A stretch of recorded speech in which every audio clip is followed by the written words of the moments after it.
Bem, olá, eu sou a Thaís. Eu e a Carol vamos falar sobre possíveis argumentos para o tema da redação da FUVEST de 2017, que é: o homem saiu de sua minoridade? Então, para começar, eu vou ler aqui rapidinho o texto da coletânea do ano de 2017, porque ele é muito importante para a linha argumentativa, para você fazer a sua argumentação e entender qual é a proposta do texto. Então, vamos lá. Resposta à pergunta: o que é esclarecimento? Esclarecimento é a saída do homem de sua minoridade, da qual ele próprio é culpado.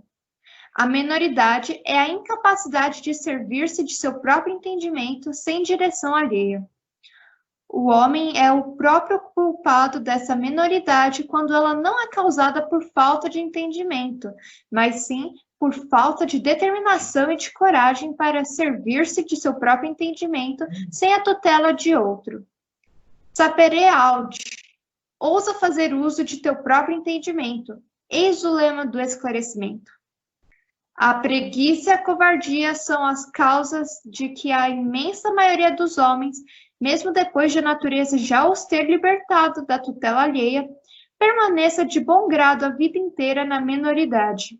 É por essas mesmas causas que, com tanta facilidade, outros homens se colocam como seus tutores.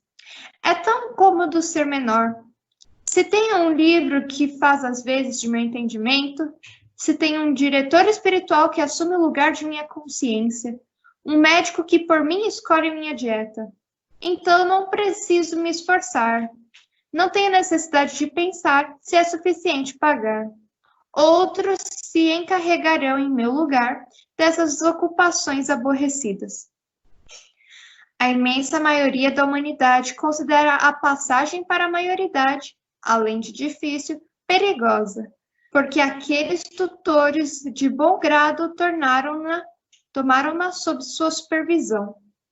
Depois de terem primeiramente emburrecido seus animais domésticos e impedido cuidadosamente essas dóceis criaturas de darem um passo sequer fora do andador de crianças em que os colocaram, seus tutores mostram-lhes, em seguida, o perigo que é tentarem andar sozinhos. Ora, esse perigo não é assim tão grande, pois aprenderiam a andar muito bem, finalmente, depois de algumas quedas. Basta uma lição desse tipo para intimidar o indivíduo e deixá-lo temeroso de fazer novas tentativas. Então, aqui, esse é um texto de Kant, que ele estava respondendo a essa pergunta: o que é o esclarecimento? E aí ele chegou à conclusão de que o esclarecimento era a saída da minoridade, que era o quê? A pessoa que não fazia o uso do seu conhecimento, ela não conseguia formar uma opinião própria, ela sempre se baseava na opinião alheia para tomar uma decisão, para fazer o seu rumo.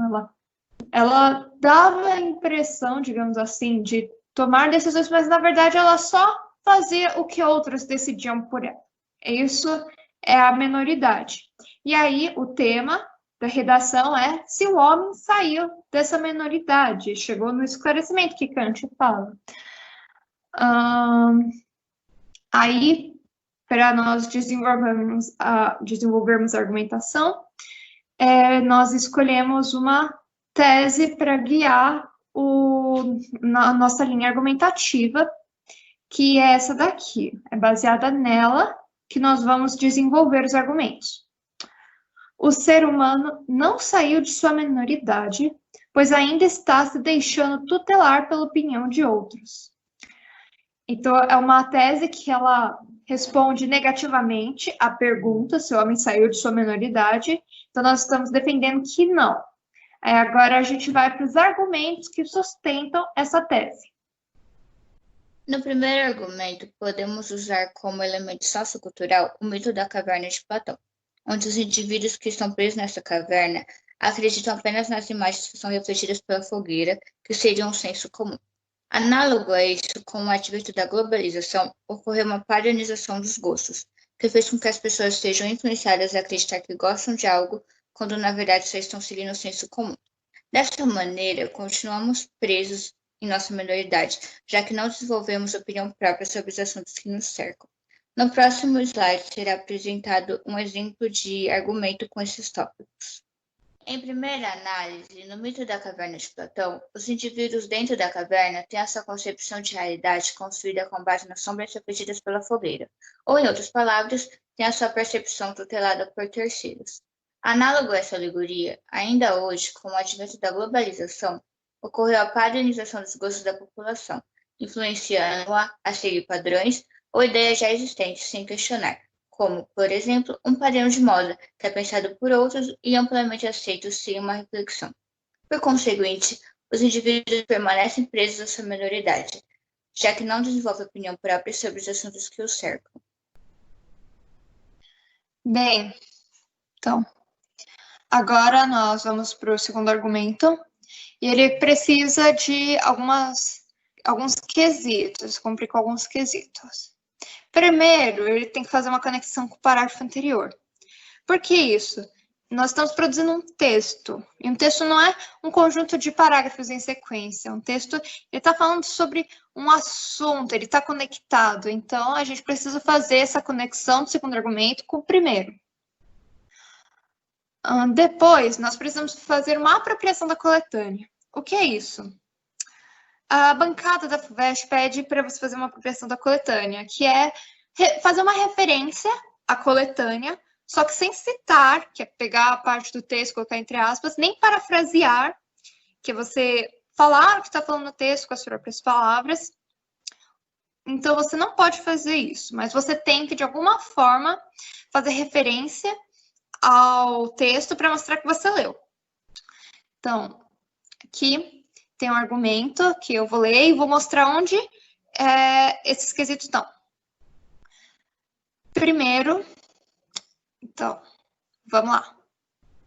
Em segunda análise, essa dependência que se reflete em ações cotidianas, como seguir um padrão de moda, é consequência de um mau hábito humano, já que esse está acostumado a seguir as opiniões do senso comum e deixar que outros façam escolhas em seu lugar por ser mais fácil do que refletir e tomar as próprias decisões. Inclusive em situações importantes, como eleger o melhor candidato em uma eleição. Dessa maneira, a dependência do outro impede que o ser humano alcance o esclarecimento e saia de sua minoridade. Assim como um bebê precisa se libertar da necessidade de ajuda de andadores para se locomover e começar a andar por si mesmo, cada indivíduo precisa se libertar dos andadores de seu entendimento para criar uma opinião própria e alcançar seu potencial. Então, aqui nós temos no começo do parágrafo a conexão que está em segunda análise, porque o primeiro parágrafo, se vocês lembrarem, falava em primeira análise, e também quando eu faço referência ao padrão de moda, porque estava falando de moda no parágrafo anterior, então eu estou retomando isso. E também temos aqui no final do parágrafo a apropriação, que é o quê? O Kant, ele faz uma analogia com andadores, dizendo que o medo que as pessoas têm de sair da minoridade acontece porque os tutores põem medo neles, como uma pessoa que põe medo numa criança de andar fora do andador, embora não seja tão perigoso. Eu não usei essa analogia dos tutores de que é perigoso, não sei o quê, mas eu fiz uma referência aos andadores. Então, colocando aqui essa referência, eu não citei o texto, eu não falei o que ele está falando com as próprias palavras, mas eu mostrei que eu li o texto, porque eu estou mencionando algo que estava lá, entendeu? Então, isso é uma apropriação da coletânea. Então é isso, gente, é a chave para uma argumentação boa da FUVEST. Um dos argumentos precisa ter algum elemento sociocultural e o outro precisa fazer uma apropriação da coletânea. Se você fizer isso, sua argumentação vai receber uma boa nota.